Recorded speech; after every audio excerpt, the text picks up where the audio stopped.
इस ब्रह्मांड में जितनी भी चीजों का जन्म हुआ है, एक न एक दिन उन सभी को मरना है। फिर चाहे वो धरती को जिंदगी देने वाला हमारा सूरज ही क्यों ना हो। आज से लगभग 4.5 बिलियन साल बाद सूरज खत्म हो जाएगा, लेकिन सूरज की मौत कैसे होगी, ये एक बड़ा सवाल है। ये तो हम सभी जानते हैं कि पूरे सोलर सिस्टम का अस्तित्व सूरज की वजह से ही है। तो जब सूरज ही नहीं रहेगा तो फिर इस सोलर सिस्टम का क्या होगा। और सबसे इम्पोर्टेंट सवाल, सूरज के मरने के बाद पृथ्वी पर बसे जीवन का क्या होगा, और क्या हम सूरज की मौत के बाद दूसरे प्लेनेट पर जा पाएंगे। चलिए जानते हैं आज की इस वीडियो में। दोस्तों, जब भी किसी इंसान की मौत होती है तो उससे पहले उसे कई बदलाव और परेशानियों से गुजरना पड़ता है। ठीक वैसे ही जब सूरज की मौत होगी तब उसमें भी कई बदलाव आएंगे। सूरज के मौत की उल्टी गिनती तब शुरू होगी जब सूरज का फ्यूल खत्म होगा। सूरज के अंदर हर समय न्यूक्लियर फ्यूजन होता रहता है। न्यूक्लियर फ्यूजन की यह प्रक्रिया हाइड्रोजन को हीलियम में कन्वर्ट करता है और यही हीलियम सूरज की एनर्जी के तौर पर काम करता है। प्रेजेंट में सूरज का कोर प्रति सेकंड 600 मिलियन टन हाइड्रोजन को हीलियम में कन्वर्ट करता है। जब सूरज का सोर्स ऑफ एनर्जी खत्म हो जाएगा तब इसके मृत्यु की उल्टी गिनती भी शुरू हो जाएगी।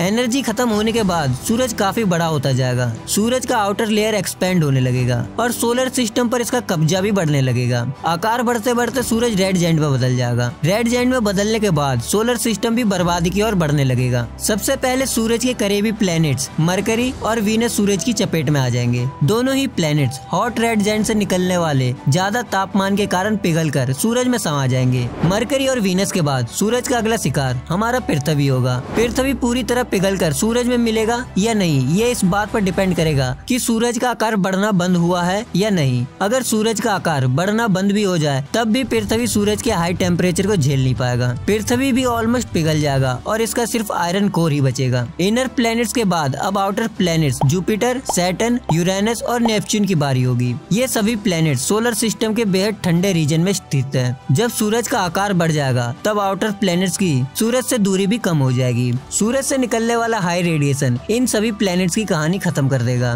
इन प्लैनेट्स में मौजूद गैस और बर्फ हाई टेम्परेचर सहन नहीं कर पाएंगे और इवेंचुअली विस्फोट के साथ ही ये प्लैनेट्स बिखर जाएंगे।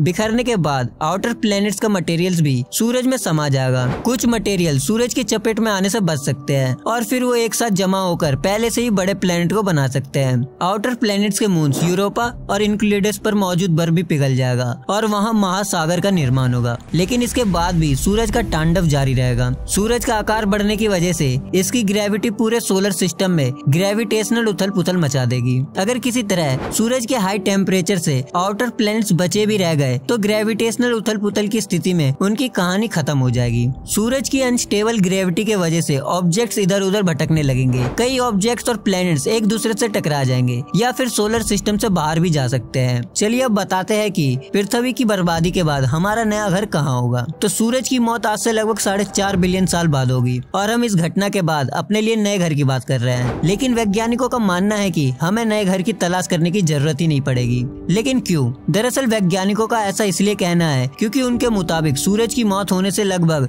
3.5 बिलियन साल पहले ही पृथ्वी पर जीवन खत्म हो जाएगा। पर कैसे? तो समय के साथ ही सूरज के फ्यूजन रिएक्शन में लगातार बढ़ोतरी हो रही है। फ्यूजन रिएक्शन में बढ़ोतरी होने की वजह से सूरज का तापमान भी लगातार बढ़ता जा रहा है। आज से लगभग 1 बिलियन साल बाद सूरज का तापमान इतना ज्यादा हो जाएगा कि इंसान समेत किसी भी जीवन के लिए उसे झेलना नामुमकिन होगा और हम पिछले कुछ सालों से इसे महसूस भी कर रहे हैं। लेकिन अगर हम सूरज की इतनी गर्मी से बच भी जाए तो फिर हमें नए घर की तलाश में सोलर सिस्टम के बाहरी हिस्से में स्थित प्लूटो और काइपर बेल्ट में मौजूद दूसरे ड्वार्फ प्लैनेट्स की ओर जाना होगा। प्रेजेंट में प्लूटो समेत ये सभी जगह काफी ज्यादा ठंडे हैं। इन सभी प्लैनेट्स का औसत तापमान फ्रीजिंग पॉइंट से सैकड़ों डिग्री सेल्सियस नीचे है। ऐसे में इस वक्त इन प्लैनेट्स पर इंसानों को बसाने की कल्पना करना भी नादानी है। लेकिन सूरज के रेड जायंट में बदलने के बाद सोलर सिस्टम के आउटर मोस्ट पार्ट से इसकी दूरी कम हो जाएगी। साथ ही आज की तुलना में सूरज से हीट और रेडिएशन भी ज्यादा मात्रा में रिलीज होगा। ऐसे में प्लूटो को सूरज से प्रॉपर टेम्परेचर मिलने लगेगा। ये तापमान मौजूदा समय में पृथ्वी की औसत तापमान के आसपास ही होगा। इतने टेम्परेचर में इन प्लैनेट्स पर मौजूद बर्फ पिघलकर महासागर में बदल जाएगा और पानी की मौजूदगी के बाद इन प्लैनेट्स पर वैसी ही सिचुएशन बन जाएगी जैसा पहली बार पृथ्वी पर जीवन के विकसित होने के समय था। यानी प्लूटो